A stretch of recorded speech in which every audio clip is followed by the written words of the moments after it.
Hey there. I'm excited to announce this to you today. This is what you've been waiting for in your spiritual quest. This is something I've wanted to do for a long time, and I'm finally ready to announce it that it's ready to go. It's the Grief to Growth Community Circle. Now, this is a sanctuary where like-minded souls are united in their journey through grief and towards personal transformation. It's more than just a place. It's a beginning. It's a commitment to growth and understanding. Here you're finding not just a community, but you're entering a circle of trust and depth. You're going to engage with interactive coursework. You'll dive into exclusive podcast episodes and partake in discussions that illuminate the path from mourning to empowerment. This is a realm where every question is honored and every individual's journey is validated. To be part of this exclusive circle, visit us at grieftogrowth.com/community or look for the chat icon at the bottom of every page on the main website.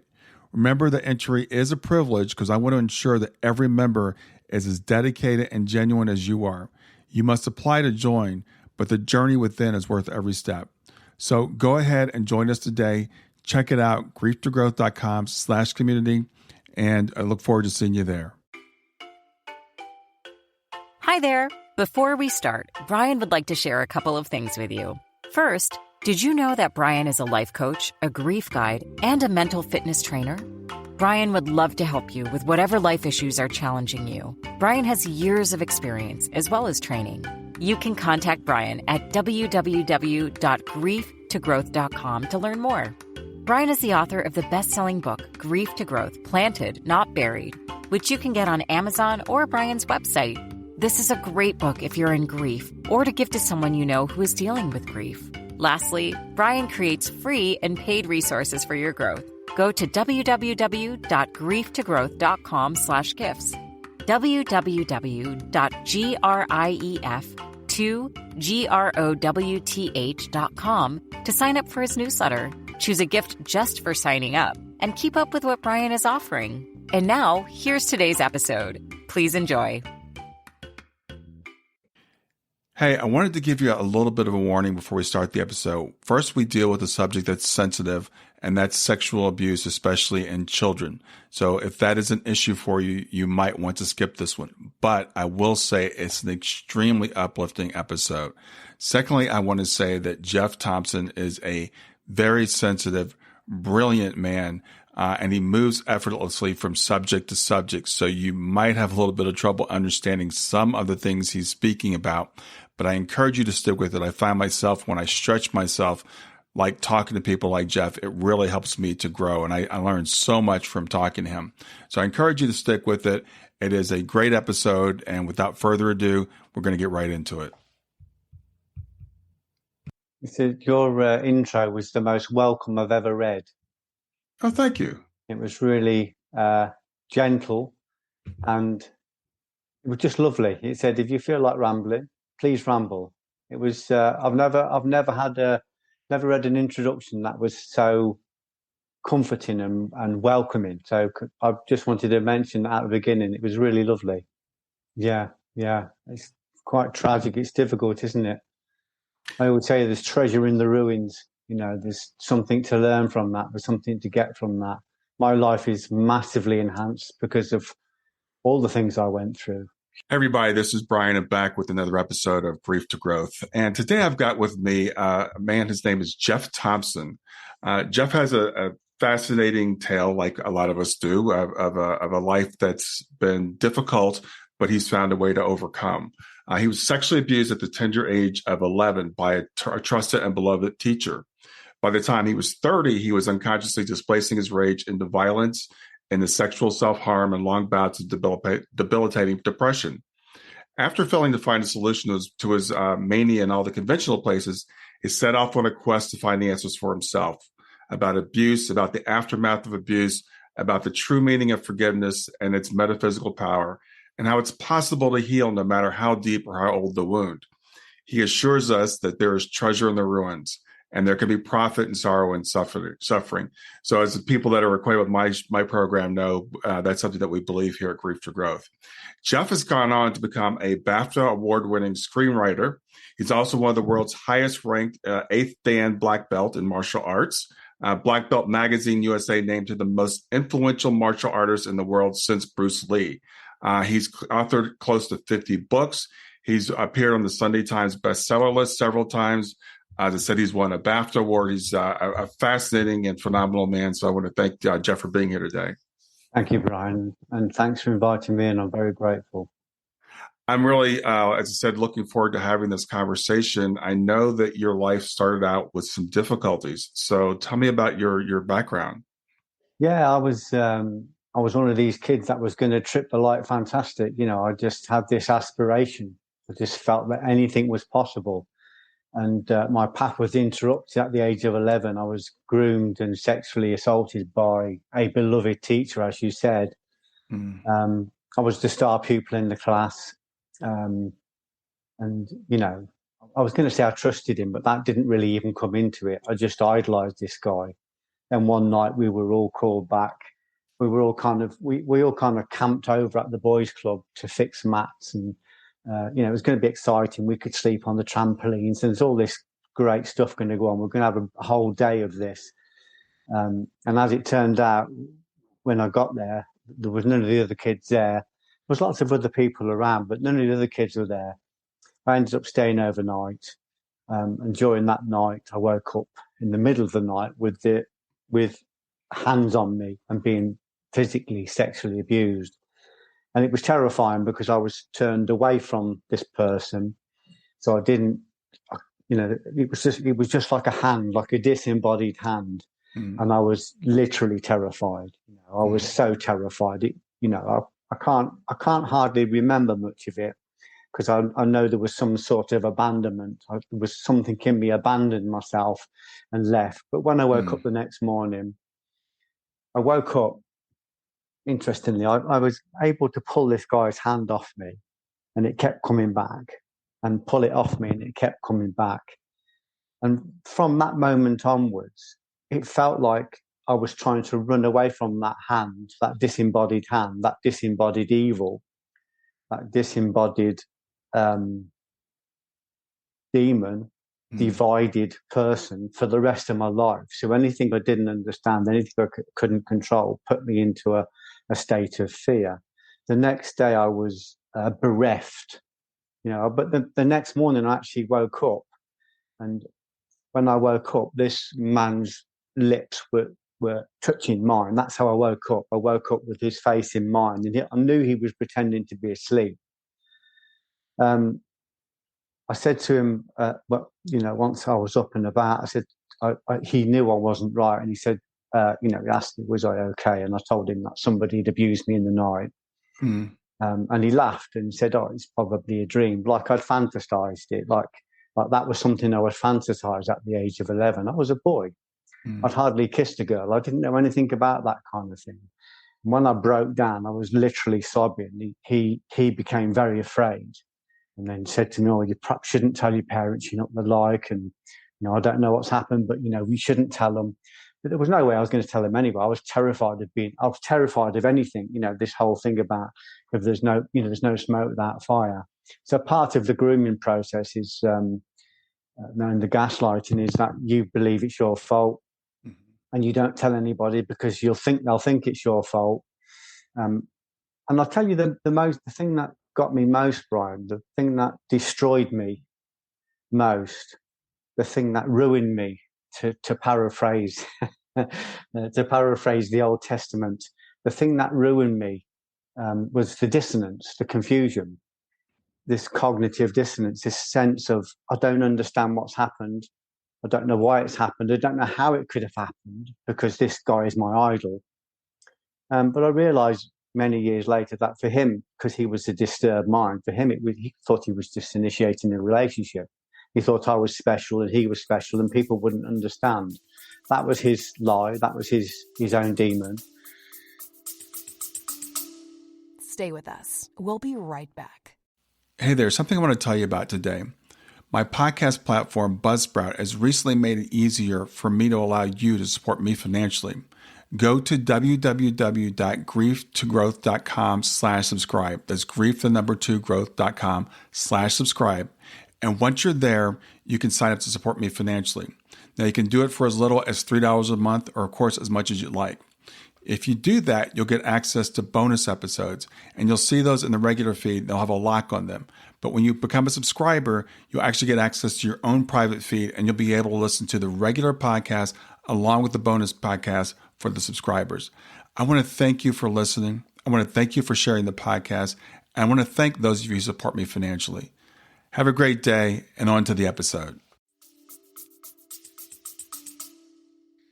So I didn't tell anybody. I kept it to myself because I was too afraid to share it. What happened to me at the age of 11? This parasite that entered me, because he left a parasite in me, like a semi-autonomous thought form, could have been removed quite quickly with a healthy dose of love and with some quick justice. But because I was too afraid to speak about it, it kind of cocooned itself in me and grew on my fear, grew on my anxiety, grew on my dissonance to the point where I'd be with a girl in a field, when I was 12 or 13, and I'd be lying in the grass and I'd be kissing her, and her face would distort and become a male face. I mean, I don't mean like it was an imagination. It would literally become a male face with stubble, and I'd have to pull away terrified. So it created this, it planted this parasite in me that grew over time. When I finally did tell somebody, it was too late. It was a bit too late, really. I told, it's never too late, but I told somebody who didn't understand and who was just as terrified by my revelation as I was terrified of it happening to me. And this person suggested, wondered whether I'd led them on. And that created more dissonance. And this is not a judgment, Brian, because I'm aware that people literally don't understand. And where I come from, we were terrified of middle-class professionals.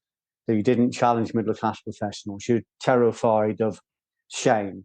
Don't bring shame to the door. Shame was an assassin's bullet. People were more terrified of shame than anything else. So there's no judgment. This is just how people reacted.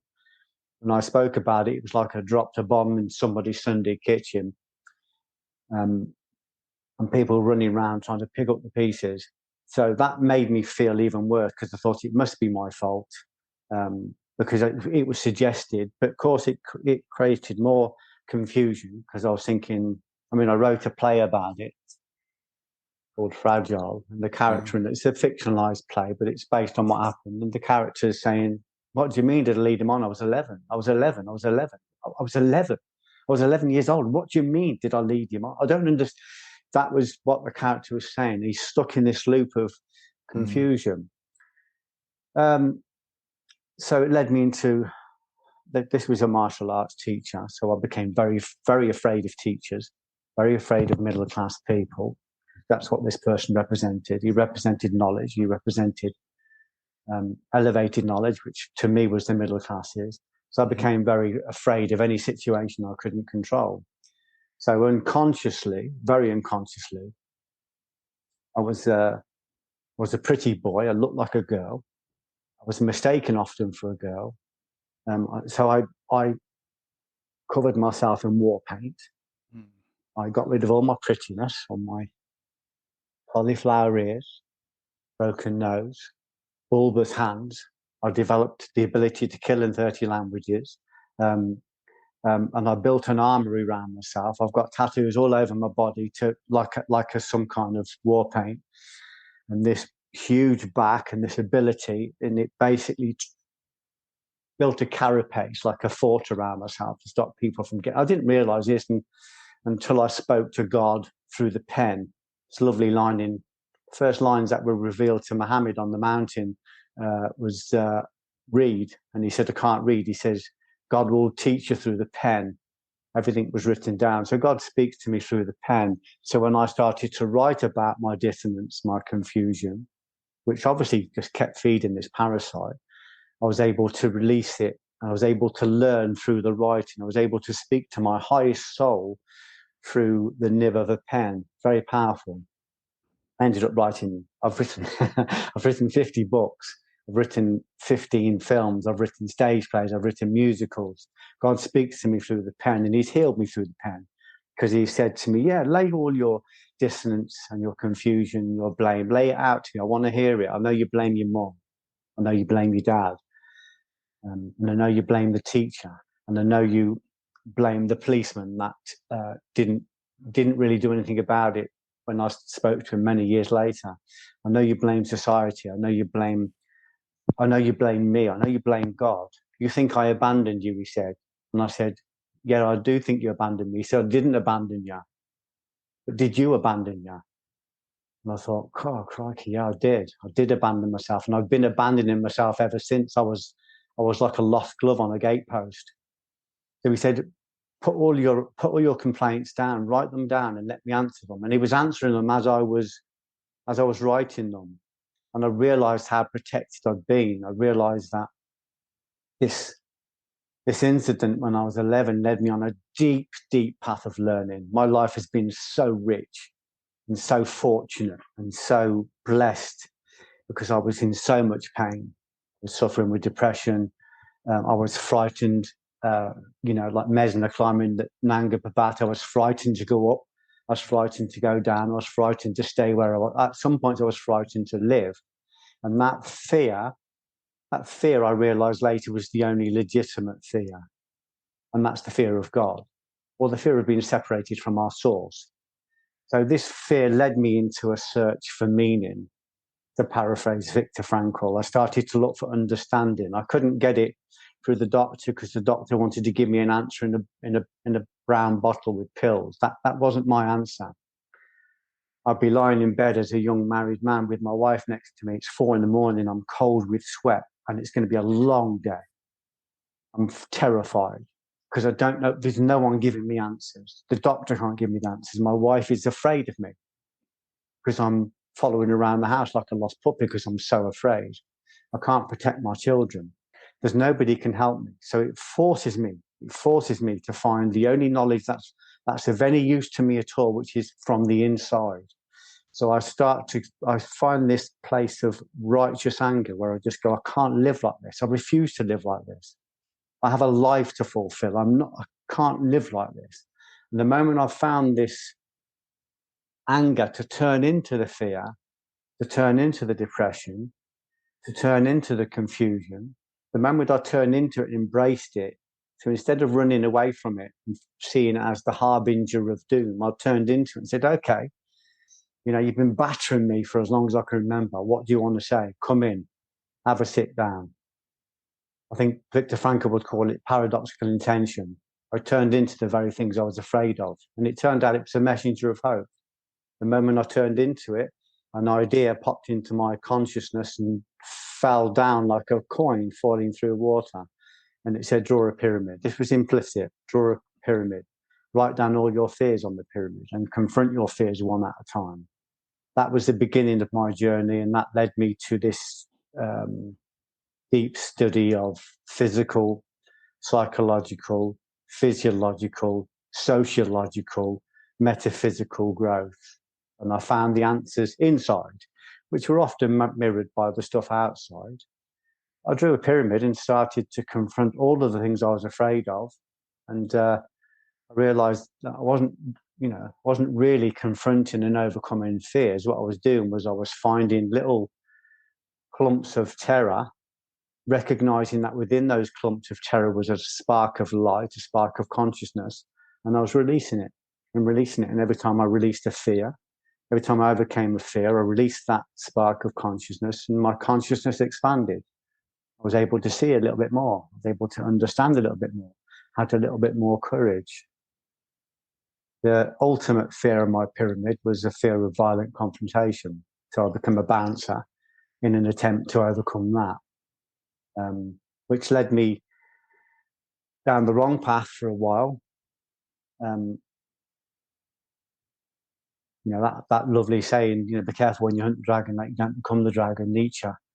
I started to become the bully. I started to become violent.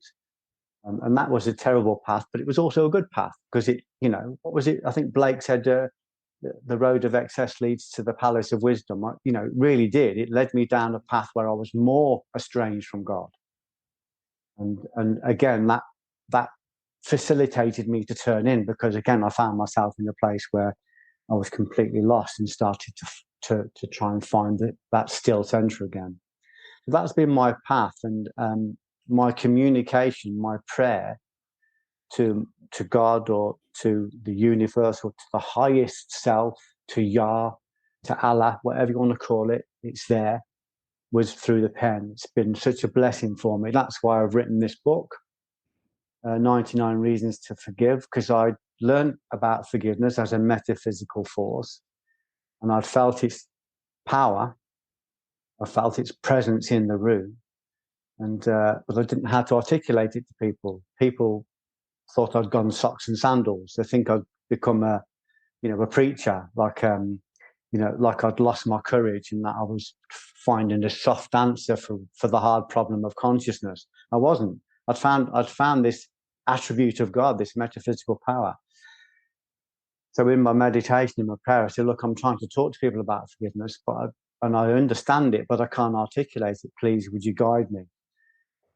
Because I wanted this knowledge in order to share, which we know is the secret to perpetual motion. If we bring knowledge down in order to share, there's an abundance.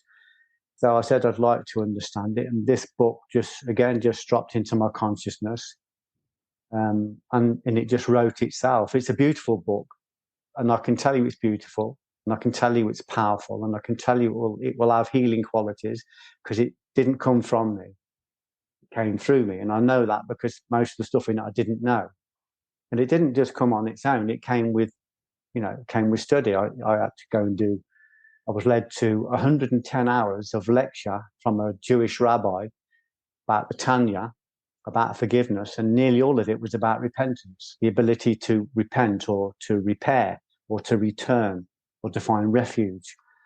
And it showed me that whilst it wasn't possible to forgive somebody in the sense of pardoning them, unless somebody is contritely remorse, you can't pardon them.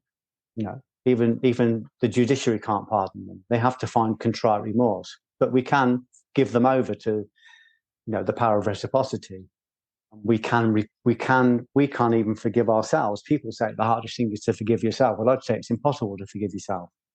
There's a higher power that forgives us. But we only forgives us if we are contrite with remorse ourselves, if we stand in front of our errors and convert those errors to light. So that has been my path, and it's led me down all of, what did the Irish say? It led me around lots of corners. Yeah. So, wow, thank you for sharing that. I really appreciate your being so vulnerable and to share, what you've been through. And people, I think, struggle with the concept of forgiveness, and a lot of times, and you touched on forgiving ourselves. So when we feel like we've been wronged, we feel like we want to hold on to that anger, that righteous anger. So why is it important for people to forgive? Why is forgiveness so powerful? Stay with us. We'll be right back. Hi there. I'm really excited to tell you about my latest ebook. It's 4 lessons that you can learn from the near-death experience without going through all the trouble of dying to learn them. I've been studying NDEs for several years now. I am completely convinced that not only are they 100% real, but that there's some very universal wisdom that we can get from the near-death experience. And I've distilled that down in this book into 4 short lessons. And I've also given you all the reasons why I believe that NDEs are absolutely real. So go to www.grieftogrowth.com/NDE lessons to pick it up for free. www.growth.com/NDE lessons. I hope you enjoy it. Because when we hold a grudge, when we hold a resentment, it binds us to the very nature of our resentment. And that nature, that parasite, that binding feeds, it's like a feeding tube. So if I was resentful to you, there would be a kind of an ethereal link between us that would feed off each other. So I think you've abused me, and you think and I feel as though I've been abused. And in the corporeal world, that's very true. But there's a greater energy outside that's also abused you, that's working through you. So you give me the virus of abuse. You've got the virus of abuse. You give it to me. and I attack you for giving me the virus, but the virus feeds off anger, it feeds off pain, it feeds off drama and confusion. So by being angry at you, by holding a grudge or being resentful, I've got this parasite allows you to think that I've got this power, I'm going to hold it over you, I'm going to hold a resentment. All I'm doing is I'm binding myself to you. I'm entangled. I'm literally entangled to the level where we're not differentiated from each other. Even if we're separated by distance, even if we're separated by death. The guy that abused me, I didn't see him for 30 years, and he was still abusing me because he was in my head and he was taking over my autonomy and taking over my hands. And I felt powerful holding on to that anger, and I felt powerful holding on to that. But actually all it did was feed the virus in him and feed the virus in me. Once I recognized that I hadn't got the power, because when I finally did meet him and I told him I forgave him, and I had the power to be physically violent with him if I wanted to, I developed that skill. And I realized that would have only fed what was in me, and I forgave him and let him go. And I felt very proud of myself, and I felt an expansion. But as I walked away, I realized it was a quiet conceit.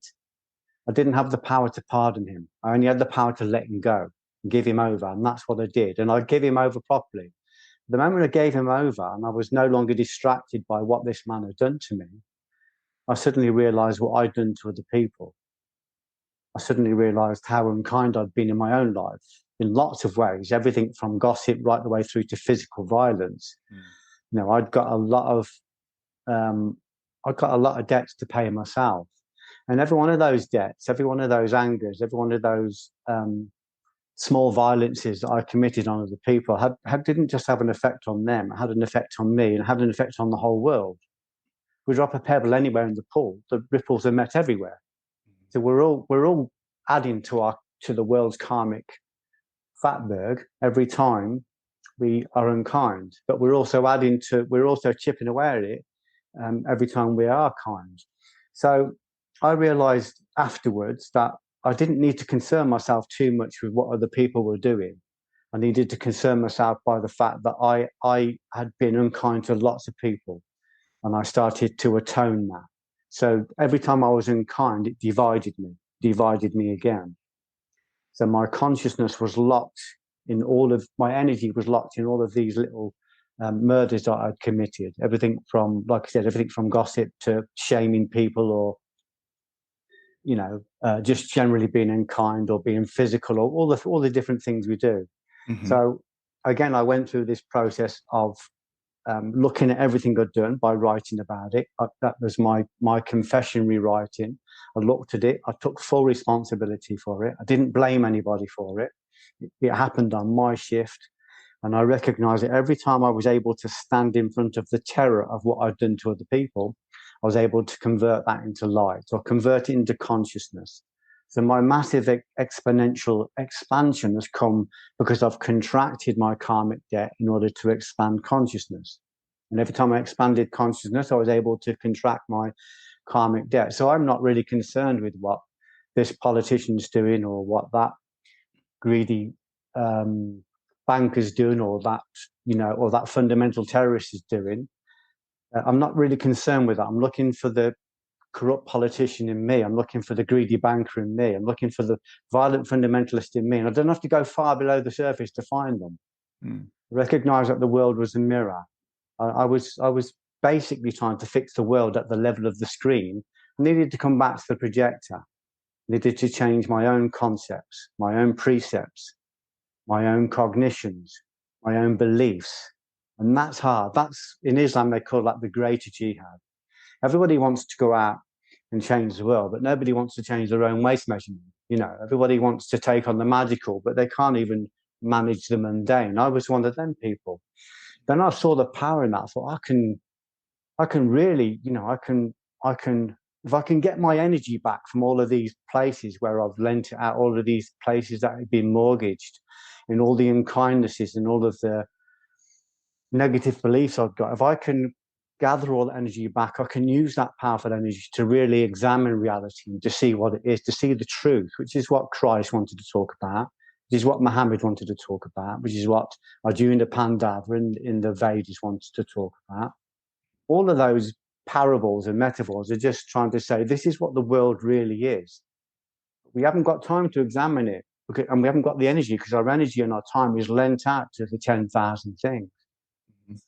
I gathered my energy in, and I just made my life a full-time study, a full-time prayer.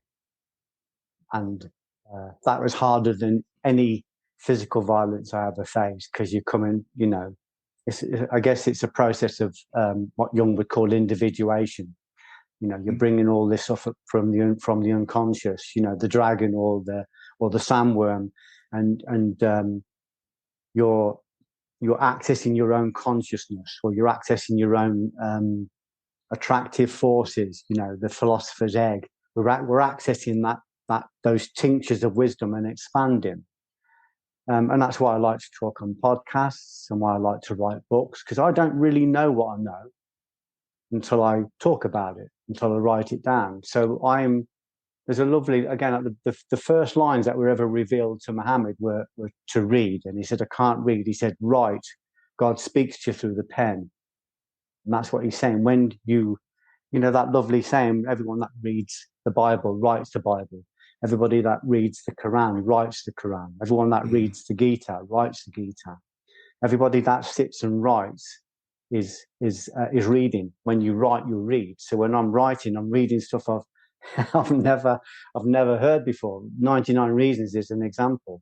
I didn't know that stuff, but it's been very painful, Brian, as you know. I think it was Aeschylus said that those who learn suffer, because you're constantly bumping into things that you've got to let go of. You're constantly bumping into fixed laws on this spinning planet that you have to start to negotiate and start to understand. I mean, it gets better because, you know, the more conscious you are, the less you suffer, you know, because there are less rules. But going through that, the fire and thorns of that to get to that kind of heaven is very difficult. But I'm exhilarated by it, and that's why I'm saying to the people out there who are listening, I know that you're suffering. I understand that. You know, I've had that suffering. I've had my long dark nights of the soul. But I'm telling you that there is treasure there. It isn't a metaphor. It's literally treasure. There is consciousness in your suffering, and when you turn into the suffering, instead of trying to cover it with alcohol, cover it with, you know, drugs, legal or otherwise, when you stop trying to cover it with projection, when you start turning into it and go, okay, this is in me, this is living in me, and you start to, Ushba would call it absorbing 99% of the fear. When you absorb it, that three-dimensional monster that's ruining your life at the moment will turn into a two-dimensional cartoon, and then it will pop, and you will just have an expansion of consciousness, because it contains consciousness. It contains light. But if we don't change it, if we don't convert it, then everything we have, everything after the age of 11, Brian, in my life, came through the filter of fear. Every decision I made came through the filter of fear. Everything I did was filtered by that one fear. And until I got rid of that perception and expanded, it was always going to be the same. So my job was not just to change perceptions. That's a big thing. You know, where I'm living now is not a change of locations. I live on a farm in Stratford. It's not a change of location. It's a change of perception. But I'm talking about going beyond perception, going beyond colour, going beyond denomination, going beyond religion, going beyond perception. So the Rumi said it was. He said there was a field beyond right action and wrong action. Let me meet you there. But I'm talking about going beyond all that, going beyond denotation. The Buddha talked about the fact that when somebody asked him to explain his state, he said, I've been freed by consciousness from denotation. I've gone beyond the labels. And beyond the labels is this isthmus, this middle place between heaven and earth. This is the place that we can start to see reality. But to get there, we need energy. We need fuel. And if our fuel's locked up into the drama, into the suffering, into the wound, into the hate, into the need for witness revenge, that's a lot of energy. How much energy do we waste watching cats do stupid things on the internet? I mean, most people do a doctorate in time just watching rubbish on the television. And I'm saying, why don't you get all that energy back and put your time into deep learning and see who you are, see what you've really got. The people that are suffering the most out there now, those who are listening to this, they've got the most potential. Because all that suffering, all that abuse, all of it contains light, contains consciousness. And the people that you hold a resentment to, they have something of yours. This is what the rabbis say. If you see somebody that's harmed you, chase after them, serve them, because they have something of yours and you need it back. And you have something of theirs. They've got your autonomy. They're climbing inside you and taking over your autonomy every time you feel that rage. But you've also got their parasite. Give them that parasite back and take your autonomy back. That's what this book is about. It's not about letting somebody off. The universe settles all its own accounts. This is about reframing the word forgiveness. It's about reframing it. It's about a new denotation. It's saying it's about giving it over. The English dictionary says that forgiveness is to let go of the anger, to let go of the fear, to let go of the self-blame. It doesn't say to let somebody off. It says nothing about pardon. Pardon is not the job of the human. Even if it comes through a human vehicle, it's not the job of the human. It's the job of a reciprocal universe that is impeccable and settles all its own accounts. That's one thing I am certain of. But I don't expect people to believe me, and I don't want them to believe me, because it won't make no difference. They've got to find that truth for themselves. Got to find that certainty themselves. And that's what Gurdjieff would call the work, going inside, finding this unification back inside our own body. Most people are disparate and split, divided. They've got demons in them. That's where the word demon comes from. It comes from the word divide. They're divided against themselves. But this is about unification of the three levels of soul, or just the different bodies, the food body, the breath body, the mind body, the intellect, the body of conscious will. It's about unifying ourselves and being aligned with ourselves. And if people want to know whether they're unified, it's not difficult. Can you stop yourself from gossiping? If you can't, you're not unified. Have you got control of your own body weight? If you can't, you're not unified. Can you make yourself sit down and study? Can you be kind? Do you understand the fixed laws? Do you understand that everything you think, everything you say, everything you do goes out into the world as a spirit? It goes out into the world as a spirit, and it has your name on it, and it works. It's an apostle. Is it an apostle for hate, or is it an apostle for goodness? So these are all things that I just want to encourage people to explore, because it's there. And that access to truth is equitably available to everybody. We talk about the wealth divide in the world, but that truth is equitably available to everybody. And the people that can get to it quickest are probably the people that are suffering the most. Not just the victims, also the perpetrators. When somebody said to me, when the guy that abused me ended up killing himself, and somebody said, how did you feel? I said, massive compassion. And he said, why? And I said, because he was abused too. He was being abused by the very parasite that was abusing me. It doesn't make it right. This guy would still have to, he'd still have to have his day in court, or, his time in prison. It still happens on his shift. But, there is a greater force. Eckhart Tolle would call it the world pain body. But there is a dark force that works through people. And it likes you to think you've got power over other people. It likes you to think that you're punishing them by holding on to it. But all you're doing is feeding the virus. But this is about finding an antibody that tracks down that virus and that bacteria and dissolves it with love, or with consciousness, or with awareness, whatever you want to call it. It's like taking a penicillin.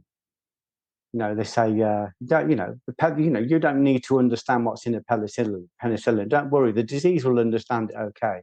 You don't need to understand what forgiveness is. The devil will understand exactly what it is. The parasite in you will understand what it is. That's why there are certain books you read. You've got certain books that are binary, which you go, it's black and white, it's yes and no, we understand it, we know what it means. Other books are quantum or esoteric, and you don't really understand it, but the soul reads it like a barcode. And anything negative in you understands exactly what it is. So this stuff's available to everybody right now, and it's equitably available. You don't even have to pick up a book. Muhammad accessed it in a cave outside Mecca. Arjuna accessed it in the middle of a battlefield. Christ accessed it in the Garden of Gethsemane. It doesn't have to come through massive education. This is about going in and just going, I want to understand. Help me to understand. And consciousness will hear you. And, if you take one step towards it, it'll take 10 steps towards you. So the people that are suffering, I know where you are because I have desperately suffered. But there is treasure in that room. There's profit there if you can turn into it. Mm-hmm. So how do you feel, because you mentioned a couple of times, you've had this rich life and there's been profit in it, and other people look outside and say, wow, you've been through a lot. Do you feel like the pain that we go through, is it planned? Is that part of the human experience that we go through, the suffering? I think from my own experience of it, we're living in a karmic world. Everything we all do, we all pay for. So everybody's responsible for everything. If it's like the cells in the body, if I stub my toe, I'm going to feel that from my toe right up to my scalp. Every cell in my body is going to feel that. And it's no good the scalp saying, well, I didn't have nothing to do with it. Why are you giving me the pain? That's how the world works karmically. So causation, or cause and effect, or the law of equal and opposite return, says that whatever you think and say and do is going to add to the karmic fatberg. So whatever you do, whatever's going on in the world now, all the terrible bad stuff, we're all responsible for it. Maybe even if it's over several lifetimes, generations and generations. Everybody's responsible for everything, but also for the good. If we start to get the spray gun of good actions, we can start to chip away at that. We can put kindness into the world. We can put the spirit of kindness into the world. So this isn't something everybody wants to hear, but everybody is responsible for everything. Everything everybody does adds to it. You might say, well, I only put like a grain of salt in the well, every day. So that the fact that the water is undrinkable isn't my fault.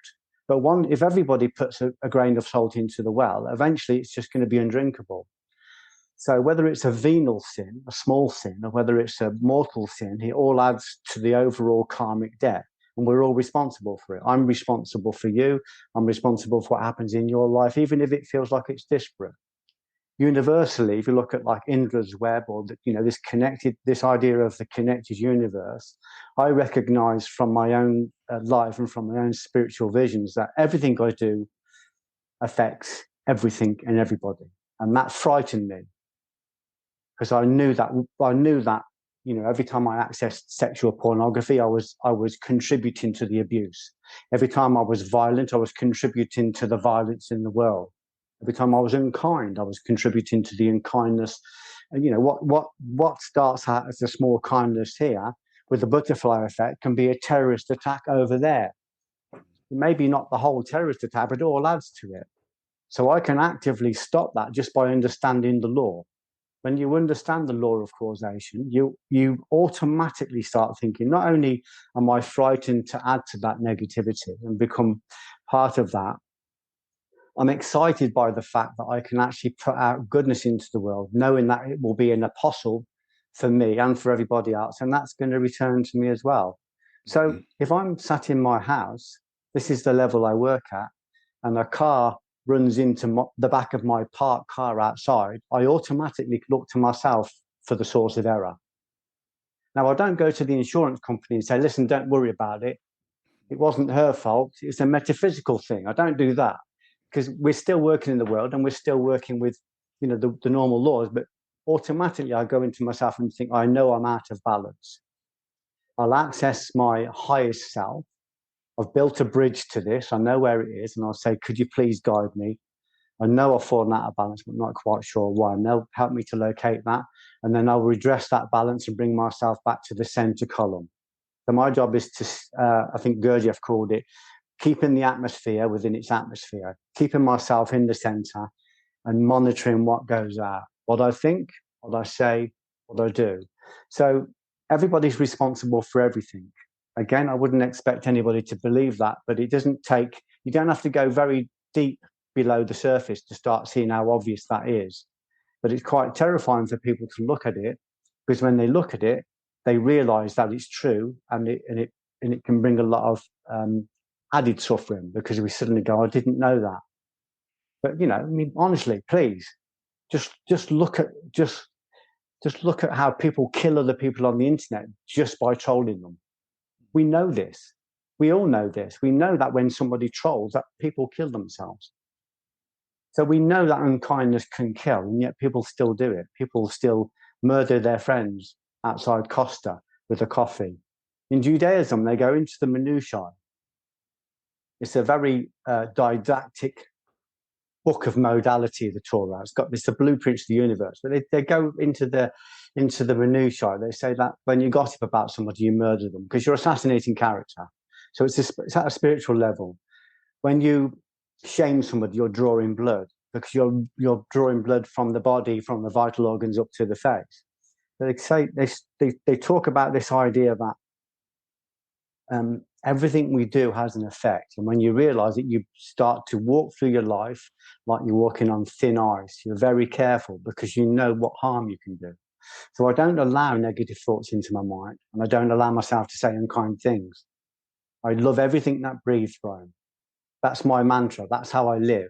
It doesn't mean that people don't do things wrong, and it doesn't mean that I don't get upset, but it means that I recognize that anything that arrives at my door is my karma. It's down to me. Nothing can happen in this universe without a cause. Just the fact that there's the cause and the effect are separated, you know, by distance, by person, maybe even by generation, doesn't mean it hasn't got a cause. Now, that's unfathomable. So you don't need to go there. But what you can do is you can say, well, if that's the case, I'm going to start working the law of causation, and I'm going to be kind and considerate and giving to everybody I meet, to everybody. And I'm going to study this for myself. I'm going to take no notice of what Geoff Thompson's saying, but I'm going to find out for myself. Because how many people hear the word God, 3 letters, and suddenly go, oh, yeah, God. No, it's religion, and religion's responsible for all wars. Boom, that's it. That's the end of my study. So that stops you from accessing the Torah. It stops you from accessing the Old Testament, the New Testament. It stops you from accessing the Quran. Stops you from accessing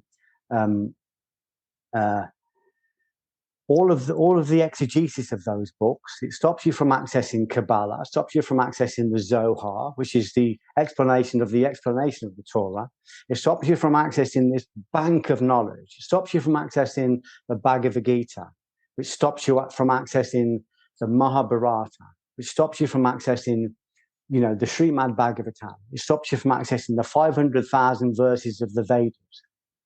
Massive, massive knowledge, all stopped by the house ghost of one word. And I'm saying to people, don't be scared off by a word. The moment you go through the revealed Bible is like, you know, the world is 4,000 years old, and, you know, there's yes and no, and there's good and bad, and there's dark and light. That's the revealed Bible.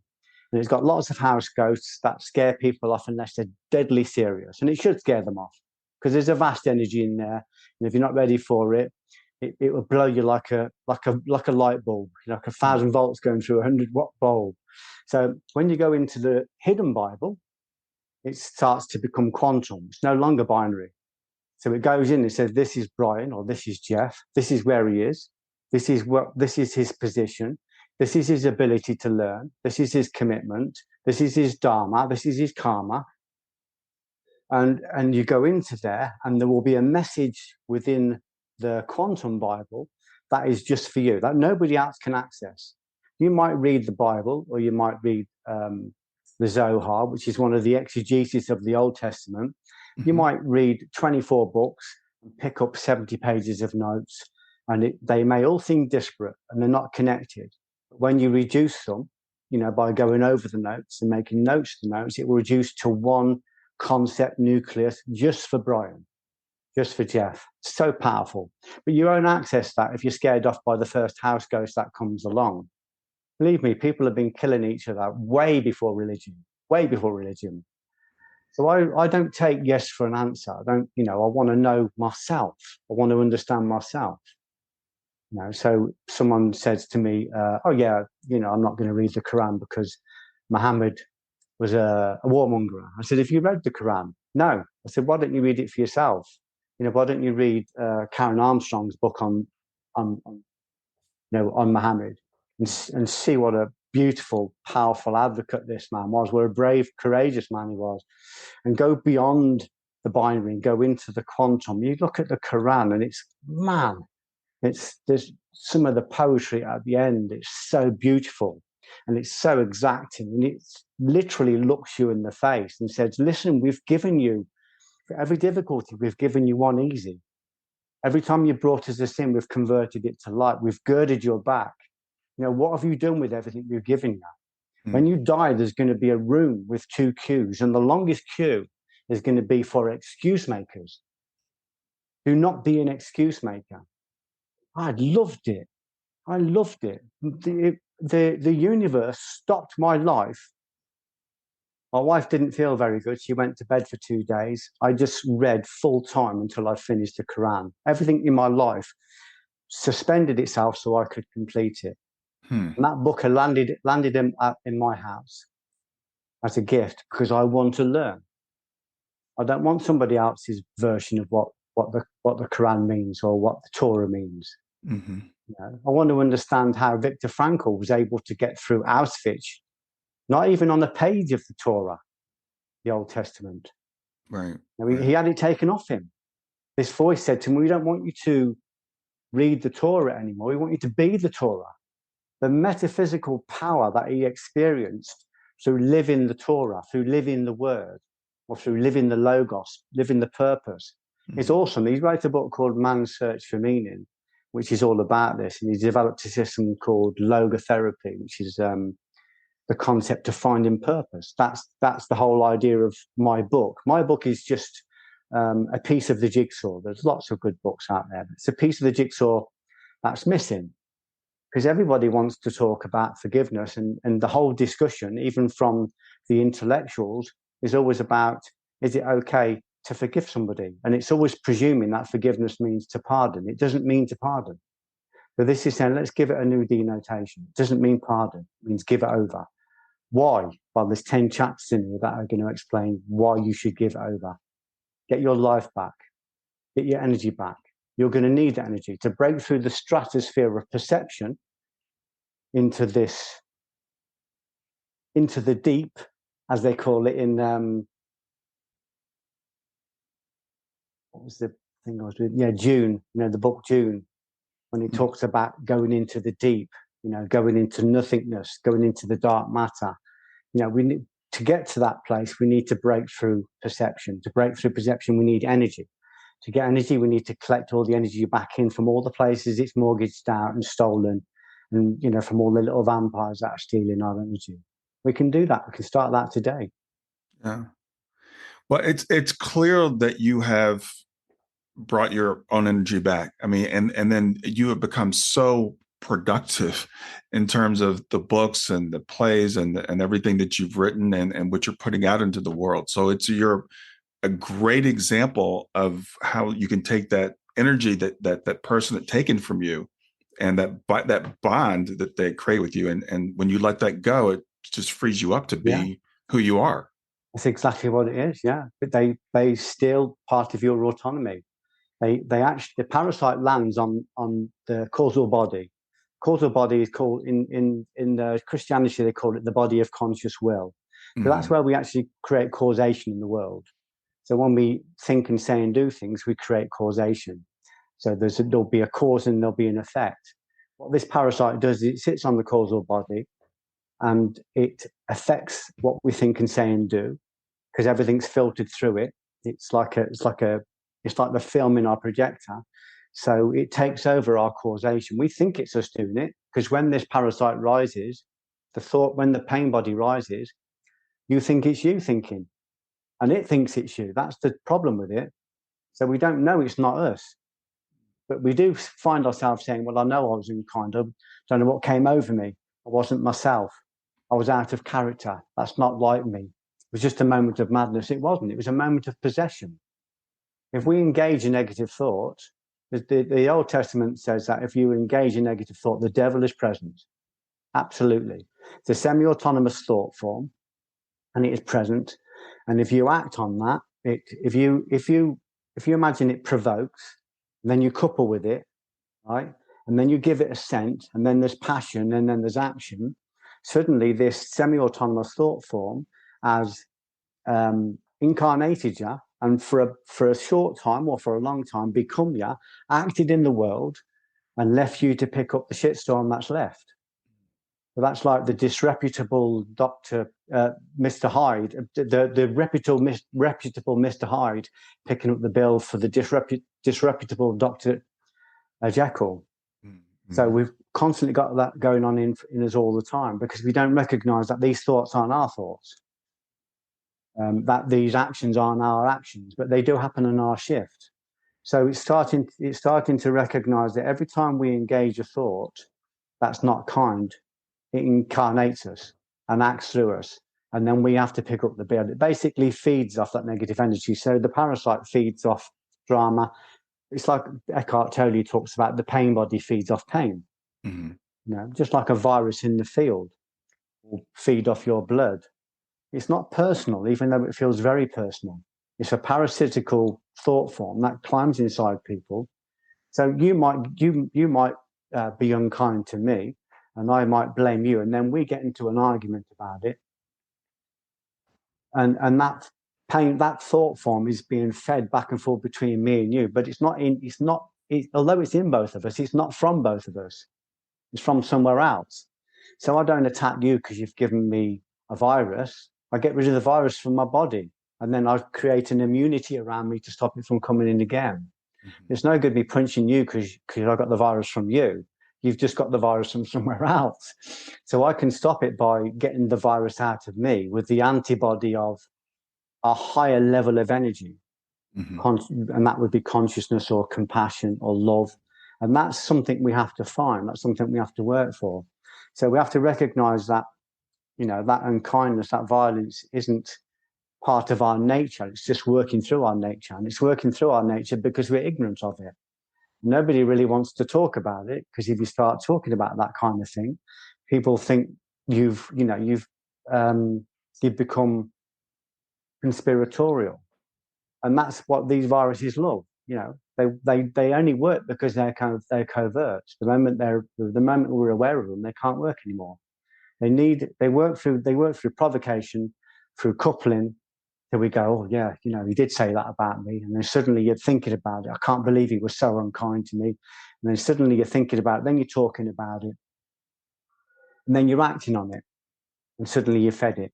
If you get a chance, if anybody's out there, to read Eckhart Tolle's book, The Power of Now, it's basically probably the best book in the world at the moment for this precise technique.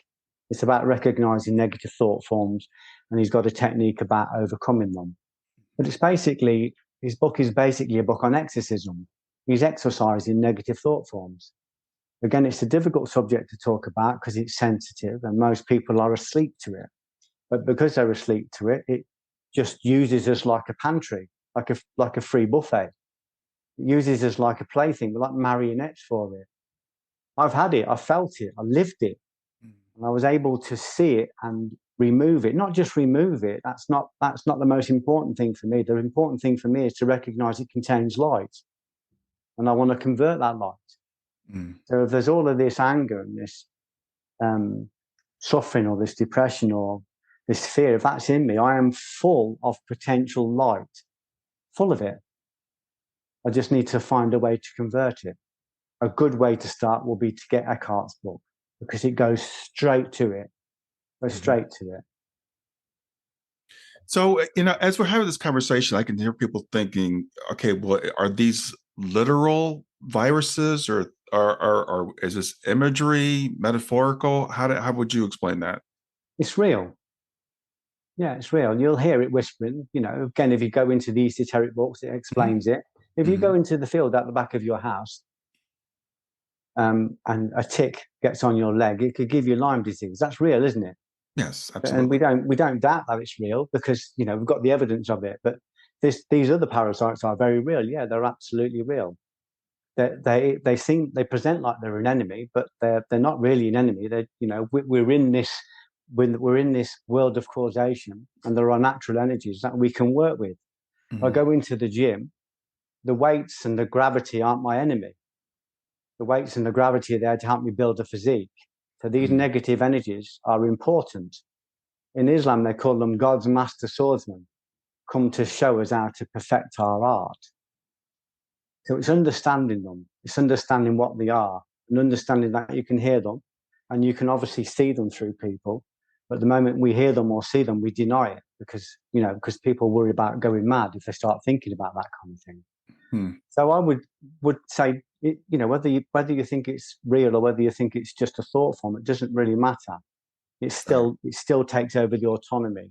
Right. You don't have to go too deep too quickly, but you could start with Eckhart's book, which goes because this is basically what he's teaching. He's just using he's a bit gentler than I am. He's using words like pain body, semi-autonomous thought form. And he likens it to different things, but he's talking about the same thing. It's a very real force. He talks about in his book, he talks about the fact that he was working with a woman and he managed to get this thought form out of her. And he said, I felt it leave her and I felt it in the room. And he said, and I went to a cafe afterwards and she was great. It was out of her. So I went to a cafe afterwards and he said, and I felt it in the room with me. He said, I realized there was a world pain body. So this pain body had left this woman, was in the room. He said, I felt it floating around. He said, I felt it approach me looking for a frequency. He said, if I'd have been angry or if I'd have any of those frequencies, it'd have entered me and occupied me. He said, as it was, he didn't find that frequency because I was centered. He said, but suddenly a guy in the corner just kicked off suddenly and they had to call the police to get him out. So he said, the pain body found a like frequency and entered in. So, if you want to think of it just as a thought form, that's enough. A thought form is a semi-autonomous being. We've seen people. I've seen people kill themselves because of the wrong perception. I've seen people create magnificent realities because of the right perception. I've seen people do the same, create and destroy because their perceptions aren't balanced. So perceptions create worlds. They're very, very powerful because if we act through them. So it doesn't necessarily matter what you think about it, only that it's real in the sense that it's real. It affects, it climbs in, and the deeper you go into it, the more you read about it, the more you study about it, the more you understand what's happening to most people every single day. So most people don't realize that their thoughts are not their own thoughts. They think they're their thoughts. But for me, I sit in an isthmus, I sit in the center, and I observe thoughts all around me, like beings. I watch them approach my mind door. And some of them I'll engage if they're going to be productive and they're going to help, and I'll go into like a covenant with them. And some of them are neutral and some of them are dangerous. So I don't entertain them. I entertained, when I didn't understand myself, I entertained negative thoughts and I battered hundreds of people. I was in hundreds of fights. I was in thousands of violent situations, literally thousands. I was a magnet for it. I said to my wife once, isn't our city violent? Everywhere I go, there's violence. And she said, Geoff, there's a common denominator. No. Everywhere you go. Wow. And that's what working as a bouncer taught me. I was creating monsters with my perceptions, forgetting that I created them. Then I was developing tools and tactics and techniques to defeat the very monsters I'd created and forgotten. When I realized that, I'd created enemies, I'd created infrastructure, I'd created a world of violence just with perception. Yeah. When I realized that, I started to educate myself and change my perceptions, ultimately to go beyond perception, so that I could sit in this center column, this arc, and observe and go, do I want to engage that? No, then I don't engage it. The thought forms live in a separate frequency, a separate density. If we engage them, of course, they become our thoughts. We think them. Then we think the thoughts are us and they're our thoughts. But we can sit in silence and stillness and just watch thoughts. We can watch them float around. We can watch them approach. Just like a bouncer on the nightclub door. That's what the door taught me. I worked as a bouncer. It was the most metaphysical experience of my life. Wow. Because I was basically learning how to defend my mind door, to protect my autonomy, to protect my causal body. Wow. And that taught me to be firm. It taught me to knock people back. It taught me. I learned siddhas, like miracles. I could look down a queue of people, and I could tell you that the guy 10 down the queue is going to start a fight in an hour's time. I can tell. So I go down the queue and I say, you won't be able to come in tonight. I'm really sorry. And they say, why? I said, because you're going to kick off in about an hour. So I'm throwing him out before he even gets in for something he hasn't even done yet. But I know he's going to do it because my expanded consciousness allows me to see that. So I learned so much, but mostly about defending my own mind, or recognizing that all of these people were like metaphors for thought forms. And I was the one that was deciding whether to let them in or not. And if I can do that on a nightclub door, then I can do it, because it's the same thing. I'm just defending my own mind door. So I determine what comes in, what sits on my consciousness, what acts as what takes over my autonomy. I determine what does that. But in order to do that, to make that work, again, like I said, we need energy. We're not going to do it on the normal energy, because our energy is spent and lent out in so many places. It's bled on a daily basis by the 10,000 things. Like I said, people spend their energy and it's bled in lots of different places. So we need to gather all that back so we can produce something like a book. That's my negative thought forms converted into light. If you read that book, it's a stage play that would convert into light. This is my first attempt at it. This was my first book. I wrote this in a factory toilet when I was working as a floor sweeper, and that book went on to become this book, a real book, and then it later went on to become this book, a bigger book, which went on to become a film, a stage play.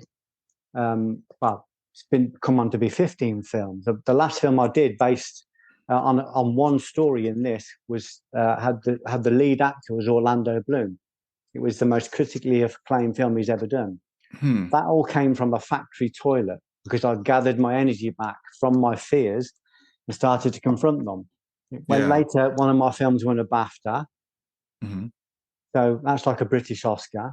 And you think, well, it's just a trophy. That's no good. But it's not a trophy. That's a key. Right. I went and talked to loads of kids in prison. And they said, Geoff Thompson's coming to talk to the prisoners. Who's Geoff Thompson? Well, he won a BAFTA. Bring him in. Bring him in. Right. So I say to these kids in prison, you're in here for murder. You're in here for drug dealing. You're in here for whatever you're in here for. I said, you're in here because of perception. Perception's brought you here, and perception can get you out. When I went to one prison, they said to me, this is the most impregnable prison in Britain. Nobody can get in. Nobody can get out. There's 15 doors to get to the centre of the prison. It's impossible to get in. It's impossible to get out. I took my BAFTA with me. Every door opened. And every door let me in, and every door let me back out again. That is a key. That's a metaphysical tool. That came from a film I wrote about my brother dying from alcohol, because my brother's perception was that he needed alcohol, and alcohol possessed him, and he died from it. And I was distraught and in tremendous pain and in tremendous anger. And I wrote about that and converted it into light, into consciousness, which won a BAFTA. And that BAFTA said, you've got me now. I'm a key. I want you to go to places and use this key. Wow. So I was able to bring my suffering to light, expose it to light, and it became a light. When I went and talked to people in prison, I knew they felt that light because it was true. It was in me. It was a certainty. So, yeah. So there's so much to learn. I mean, it's very exciting. There's so much to learn, and I would just encourage people just to, if they're struggling with the concept of this, if it seems big, just start small. Just try and see how difficult it is to just be kind. See whether you've got autonomy. See whether you can control what you eat and drink, whether you can control what you say. Have you got control of your thoughts? You know, how kind are you? What are you contributing to the world? Never mind the business of the world. I'm paraphrasing Rumi. Never mind the business of the world.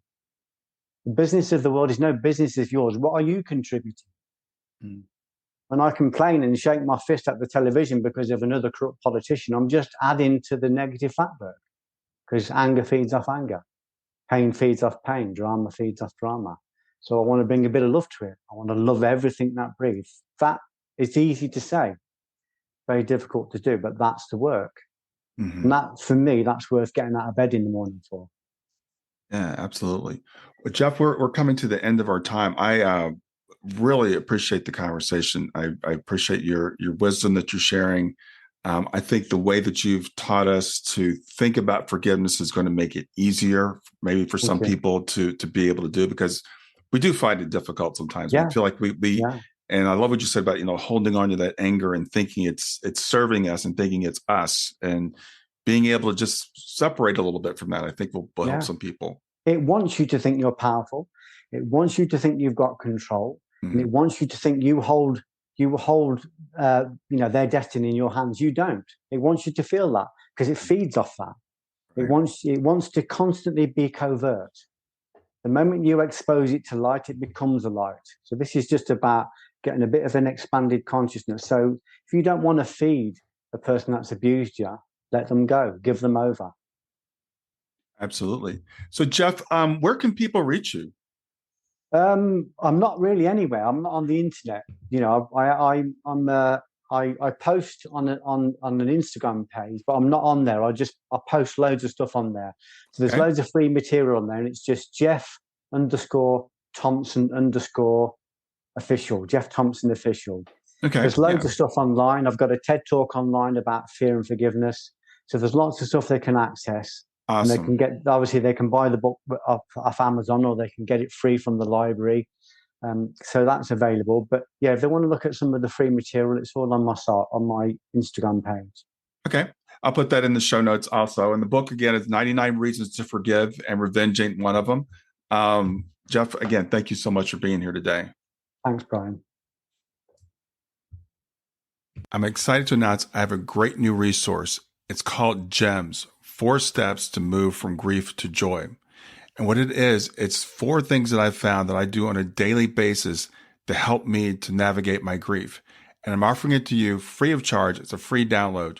Just go to my website, www.grieftogrowth.com/gems, GEMS, and grab it there for free. I hope you enjoy it. Hi there. I hope you enjoyed this latest episode of the podcast, and I'd love to hear your thoughts. What questions came up for you? What did you like about it? What didn't you like about it? I invite you to visit us at grieftogrowth.circle.so. That's growth2growth.circle.so to continue the conversation with me and with other listeners. It's a space to sound off, to share reactions, and to go deeper into the topics from the show. I look forward to chatting more, and I hope to see you there.